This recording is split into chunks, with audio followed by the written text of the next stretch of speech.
Então vamos começar com propriedades.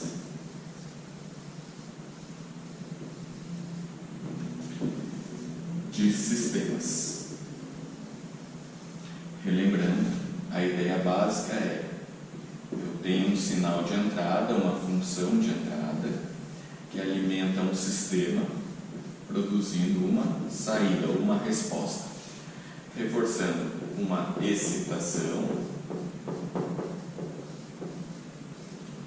e uma resposta que esse sistema vai produzir para essa excitação. Bom, primeira propriedade, homogeneidade.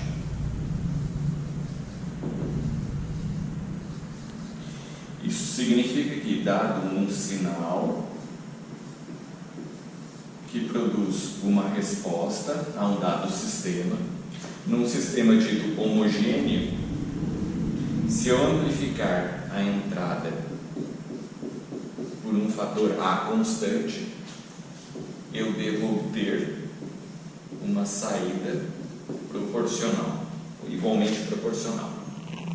Exemplos onde a gente pode ter um sistema homogêneo: um circuito RLC.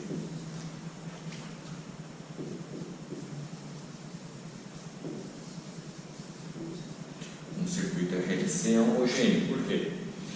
Se eu conheço, por exemplo, uma entrada constante, eu vou ter uma saída.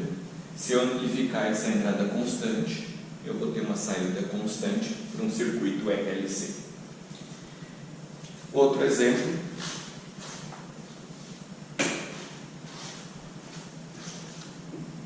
y de t menos 1 igual a x de t. Então a pergunta é homogêneo?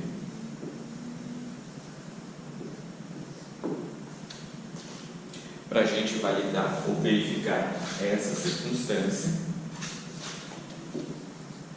vou só rearranjar a expressão e vou supor alguns sinais. Começando, vamos dizer que para um sinal x1 de t eu tenha uma saída y de t, ou seja, y de t é igual a x1 de t menos 1. Agora,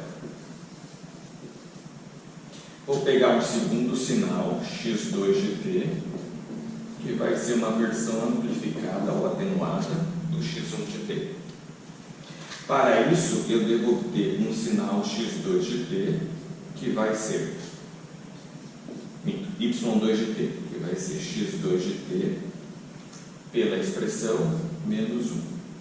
Mas eu conheço a definição de x2 de t. A x1 de t menos 1. Entretanto, se for homogêneo,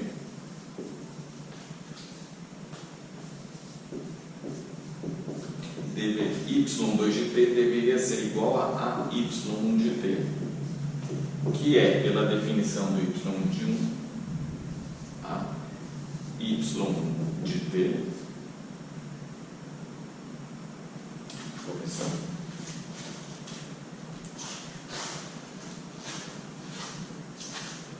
a, no lugar de y1, x1 de t menos 1, a x1 de t menos a, e isto é diferente do resultado que nós desejávamos.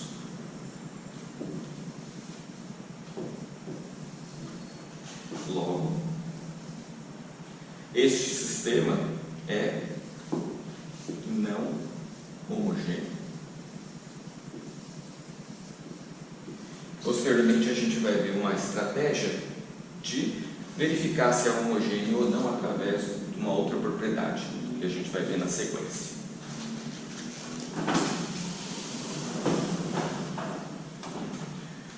Aditividade.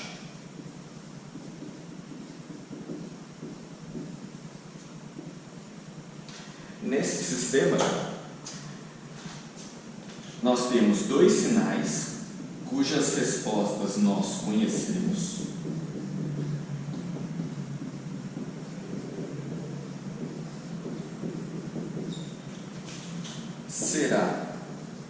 aditivo, se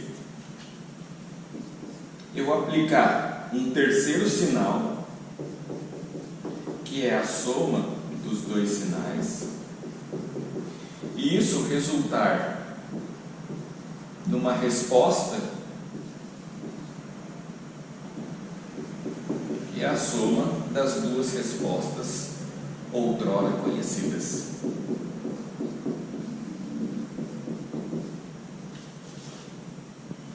Novamente, o circuito RLC, como exemplo, é aditivo.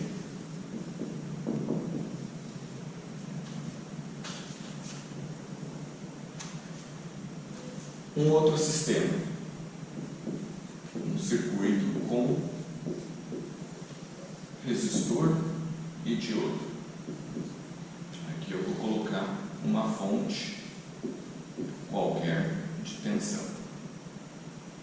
Vou chamar aqui de X de T para generalizar. E a pergunta é aditivo?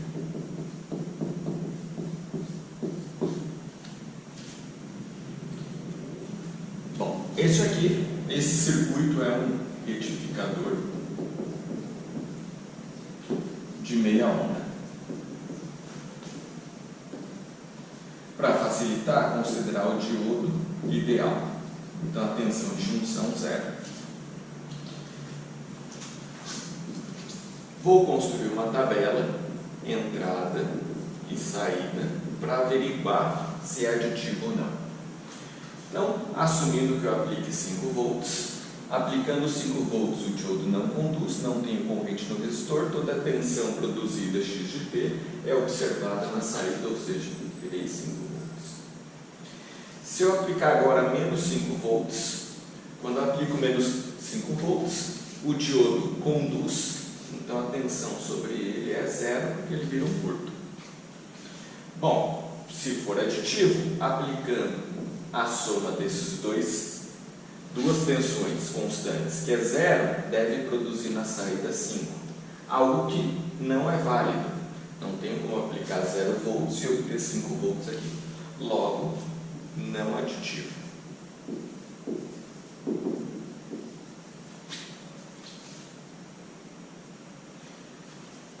Terceira propriedade, que vai conjugar estas duas propriedades.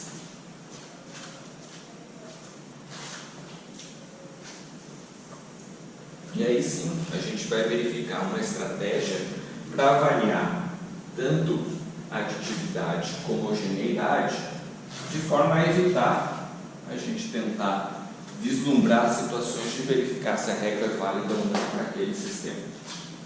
Então, linearidade. Outro nome que a gente já viu aqui para essa propriedade em outras disciplinas é princípio da superposição.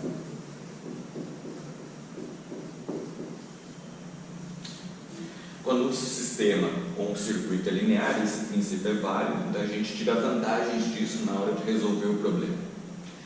A ideia central, similar à aditividade, é: dado dois sinais, cujas respostas eu conheço,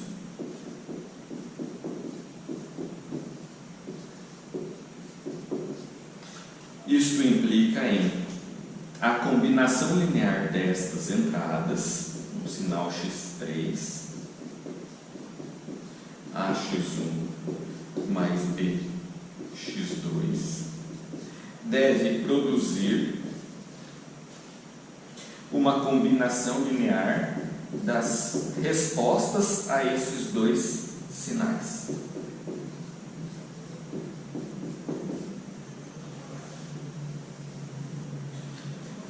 Para averiguar isso, e como eu já falei, a homogeneidade e a aditividade, então, linearidade exige que simultaneamente o sistema seja homogêneo e aditivo. Vou fazer o seguinte, com um exemplo.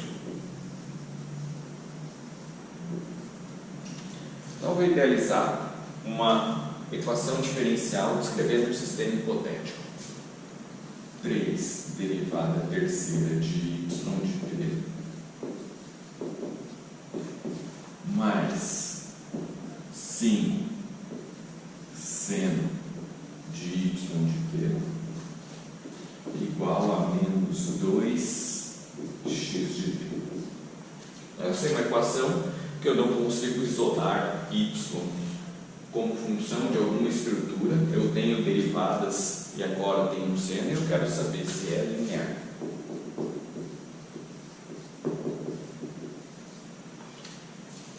Não vou resolver o problema, vou simplesmente usar álgebra e elementos simbólicos para verificar se obedece ou não este critério.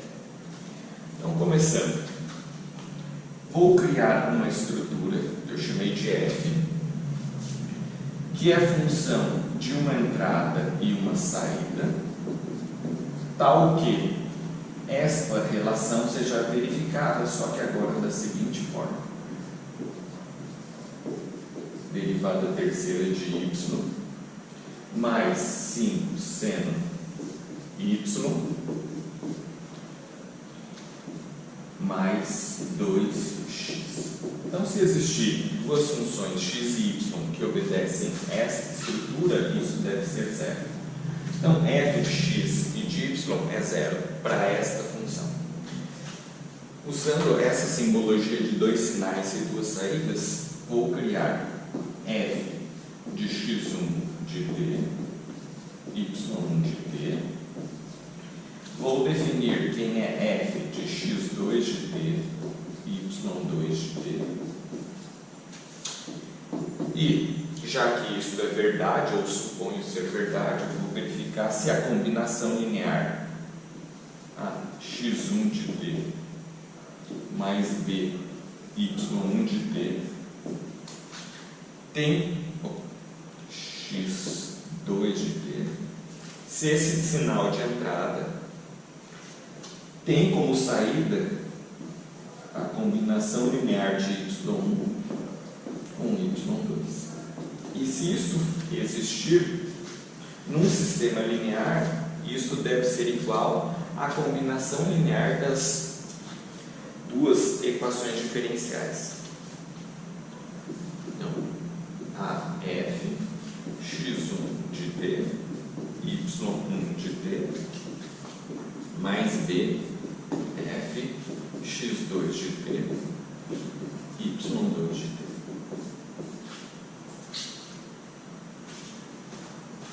Continuando.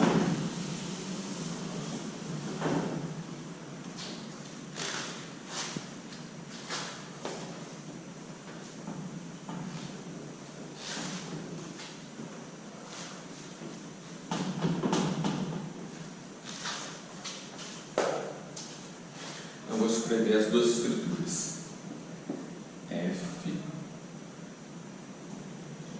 utilizando a ideia. Então, tem A que multiplica 3 derivada terceira y1 de t, dt3, mais 5 seno y de t, mais 2x de t, mais b. Então, veja, estou fazendo a combinação linear das duas equações diferenciais. 3, aqui 1 e 1, derivada terceira y2 de t, dt3, mais 5 seno y2 de t, mais 2x2 de t. Isso deve ser igual, vamos checar, a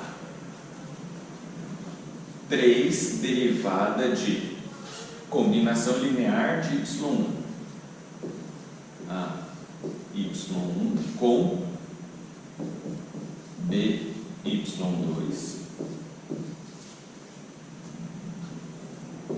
dt3 mais 5 seno combinação linear de y, 1y2, a y1 de t mais b Y2 de T mais 2 combinação linear A x1 mais B x2 de T. Então, agora vamos verificar se isto é verdade. Derivada da soma, soma das derivadas. Constantes saem para fora da derivada naturalmente. Então, esta porção e esta porção multiplicada respectivamente por A e B, cancela esta porção do lado direito da igualdade. De trás para frente, aqui direto, 2ax1 mais bx2, 2ax1 mais 2bx2, cancela. E a questão é verificar se A5 seno de y1 mais B5 seno de y2 é igual a 5 seno da combinação linear. Ora, nós sabemos que seno de A mais B é diferente de seno de A mais seno de B. Só por essa razão eu digo que é diferente a igualdade, logo essa equação é não linear. Eu não tive que resolver a equação, não tive que aplicar condições iniciais, simplesmente por avaliação simbólica eu descobri que ela não é linear. Se eu fosse testar a homogeneidade, eu simplesmente eliminaria esta linha, eliminaria esses termos B's e verificaria se a igualdade se mantém da mesma estratégia. Já de antemão a gente sabe que não é homogêneo, porque eu não vou ter este A saindo de dentro do seno para validar este A que está dentro do ângulo do seno. E a aditividade é verificada simplesmente assumindo A e B igual a 1 e fazendo o mesmo desenvolvimento, constatando que também não é aditivo. Bom, como é que a gente lida com sistemas que são não lineares? A gente pode fazer simplificações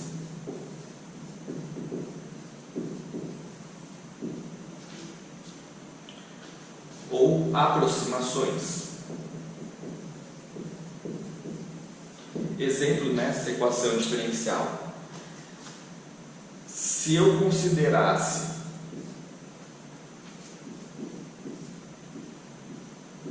ângulos x muito pequenos, para x, vou colocar entre aspas pequenos, esta aproximação é válida para ângulos ditos pequenos, ângulos abaixo de 1 grau, e eu poderia trocar estes senos de y1 e seno de y2 por y1 e y2. Mesma coisa aqui, eliminaria esse seno, ficaria só com o ângulo, e aí eu verificaria a igualdade para esta situação, onde eu faço uma aproximação. Então isso aqui é para tornar algo não linear em linear. Outra ideia, só para utilizar elementos de circuitos elétricos. Nós sabemos que a relação para um resistor qualquer, colocar ideal, num primeiro momento, para diferentes correntes, a leitura da tensão é uma reta. E a gente assume que a corrente aumentando, não importa quão grande ela seja, vai provocar um aumento de tensão proporcional segundo uma reta, cuja inclinação é função do resistor. Só que na vida real, nós sabemos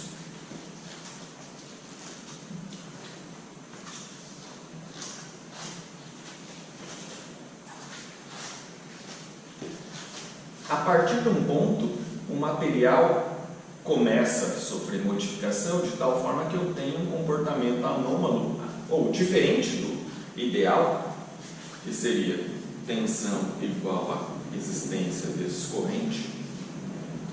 A partir de um certo ponto, eu começo a ter um comportamento que não obedece. Significa que para ter tensões como função da corrente, além de uma certa corrente e zero, eu teria que agregar algum elemento que descrevesse esse comportamento. E aí eu saio de uma relação linear para uma relação não linear. Então, toda vez que a gente usa resistores em circuitos, a gente acaba adotando que ele tem comportamento linear. Isso aqui é só para exemplificar uma ideia de um sistema não linear.